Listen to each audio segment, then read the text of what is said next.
Fleeced Chapter 6, Crown of Rum. That's better, thank you.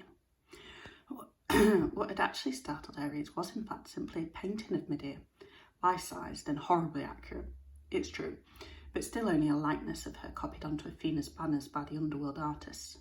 Now, as his breathing finally slowed down, Aries took a closer look. The scene was of the night his fleece had been stolen and showed the Argo sailing out of Colchis harbour. Surf lapped at her bow as Jason manned the helm, whilst Medea stared out at the picture. Her smile was more like a snarl, her hand wrapped around the fleece. She looked so real that Aries half expected to hear a glassy laugh or see her push back that tangle of long black hair, smoothing its single lock of violet, twisting it round and round her pale fingers, the way she used to when she fought hard. He recognised it as a copy of one of Jason and Medea's wedding presents when they tied the knot. Bless. Although, as with many celebrity couples, the wedding presents had lasted much longer than the marriage. Dragging his eyes from the sorceress's silvery gaze, Aries looked at the fleece and felt his heart lift like a harpy in a high wind. Even though it's just so much gold paint on canvas, it still dazzled the rest of the picture into shadow. Now, if this were a film rather than a most excellent book, the music would swell in a cacophony of violins and romantic pianos. There'd be a glorious sunset on the screen to silhouette Aries, whilst the audience, goggle-eyed and slack-jawed, tossed popcorn frantically into their mouths and down their jumpers, because that's what always happens with popcorn in the dark. Why? Because then, right then, at that very moment, Aries knew that no matter what anyone else had to say, not Alex, Athena, the skeleton soldiers, the Argonauts, he had to win. Snorting, he lowered his head and thundered at the banner, jabbing at it with his horns until the ropes either side snapped and the picture wrapped itself around his head like a badly wrapped mummy. Then he snatched up the scroll and for a moment stood and looked out over the black giggling water of the lake. That's right, giggling, not gurgling. Because when the oracles had overheard the tourists complaining about sirens waking them in the night, they hadn't realised that Earth people meant the woo-woo sort of sirens that you find on fire engines. No, they had filled the lake with Greek sirens, the supernatural water women of old Greece, who'd once enchanted sailors with their songs, luring them to smash their boats onto the rocks and drown. Tonight, those mermaids rose up through the glittering lake to sabotage competitors instead. Brilliant, murmured Aries, picking his way through the spectators who stood, frozen as statues, glaze-eyed and silent, hypnotised by the singing. You reckon? Said the scroll. Aries nodded. Not because he could swim as well or as fast as the others, he couldn't, but because the little-known fact that siren songs don't have the teeniest effect on rams. But Aries could tell that Heracles was already transfixed, standing on the lakeside with his hands on his enormous hips as he swayed in time to the siren's song, chuckling as they brushed their long hair and flicked their fishtails in the air. But Jason didn't look transfixed at all. Looking across the water, his picture of Medea rolled up tightly and tucked into his belt. He grinned and pushed something into his ears, something soft that rolled like dough and glowed buttery yellow in the lantern light. What's he doing, Scroll? Said Aries, craning his neck to try and see more. Beeswax, replied the scroll knowingly, which is, after all, what you'd expect from an all-knowing scroll. One of his fans passed it to him at the start of the race. He's going to use the same trick as Odysseus. Panicked, Aries remembered how Odysseus had blocked his ears with beeswax on the return voyage from the Battle of Troy, making himself deaf in order to captain his ship safely past the sirens. He watched wordlessly as Jason dived in, swam past the bobbing sirens, rendered harmless as water lilies, and hauled himself out. That's it then, cooed the scroll. He's won. Aries felt the scroll flutter in delight as the Argonaut smoothed his wet hair, adjusted his chute on and began strolling towards the artists who were already gathering around the finishing knoll, armed with clay tablets and paintbrushes set to capture his face as he collected the flag and won. Not yet he hasn't, muttered Aries. He began backing away from the lake, watching Heracles, who lay on its bank wallowing like a besotted walrus, his hand tucked inside the head of his lion-skin pelt, making its jaw open and close to make the sirens laugh. Then, ignoring the scroll's papery shrieks, Aries charged. Leaping off the bank, he sailed high into the air before belly flopping into the water. Now, as any teacher will tell you, when you drop something big into water, the same bigness, or volume, as they like to say in science, out of water splashes out. Consequently, when a gigantic ram leaps into water, a gigantic ram-sized volume of water whooshes out, or in this case, up and along in a moving wall of water that bowled over the lake and smashed down on the sirens' heads, snuffing out their singing. Heracles immediately started to come round. Sitting up, he prodded his ears with his fingers, blinking in confusion, as the sirens vanished in a flip-flap of fishtails and curses beneath the surface of the lake. "Ladies," murmured Heracles, looking at the flat, unmoving water. "Over here," called Ares from the middle of the lake. Heracles frowned. "You're not a lady." "No," said Ares, well spotted. "I am in fact a ram, but I do have a message for you." Heracles brightened. "Is it from the ladies?" "No," said Ares. "It's from Jason. Remember him? And that little race you're in?" "Jason?" growled Heracles, rising to his feet. "Yes," said Ares, starting to swim gently towards the far bank. "He's too busy winning to talk to you in person, but he asked me to say, better luck next time."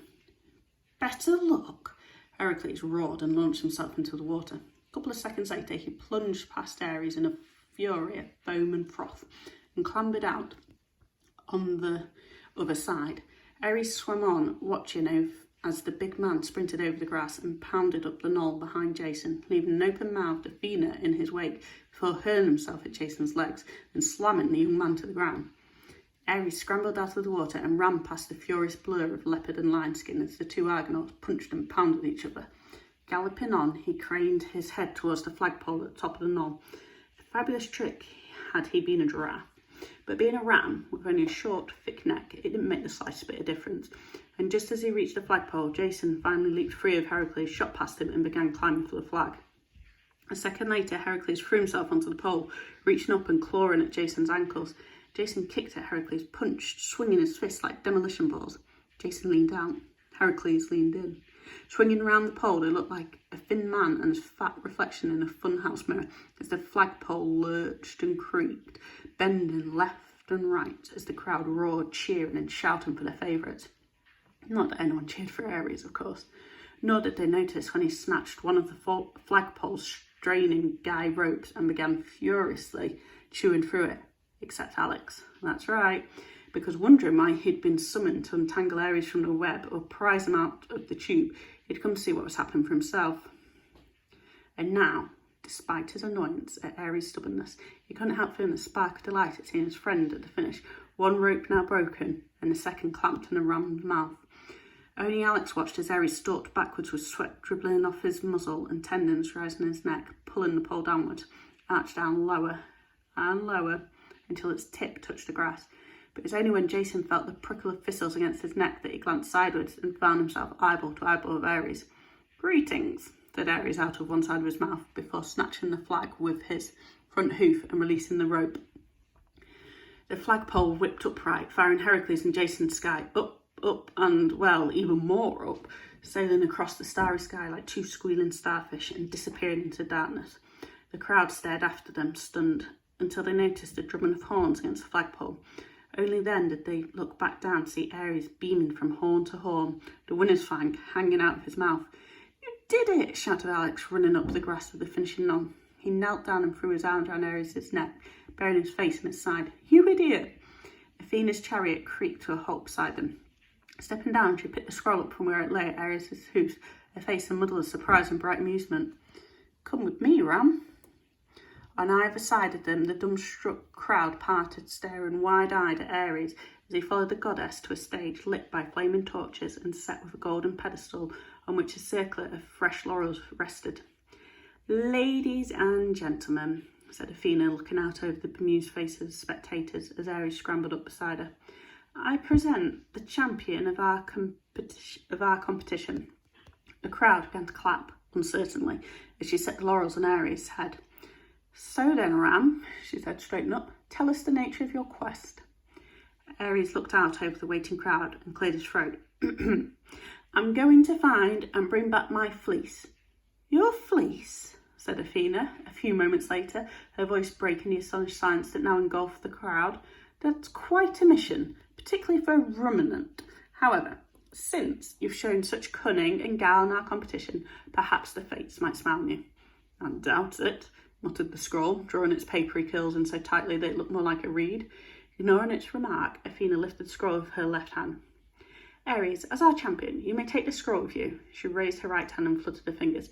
I, Athena, daughter of Zeus, command you, scroll, obey your new master. There was a brilliant flash, a puff of ruby-coloured smoke, and a shower of silver stars as Athena unfurled the scroll to reveal an ancient hand-drawn map. Blinking against the smoke, she gave a little cough before carrying on. Firstly, the scroll's map will guide you through the underworld to the portal to Earth, which lies hidden behind a statue in my great temple in Athens. Then, once up on Earth, just as a compass reveals 4 directions, so the scroll will reveal answers to 4 questions, but only 4. She paused and looked down at Ares. You can count to 4, can't you? Ares glared at her from beneath his leafy crown. What about the gift of tongues, he said. Greeks on a quest are always given it to overcome language problems. I'm just coming to that, said Athena. She rolled the scroll up and wound a yellow ribbon around it. Although given the circumstances, there's a bit of a problem. Problem?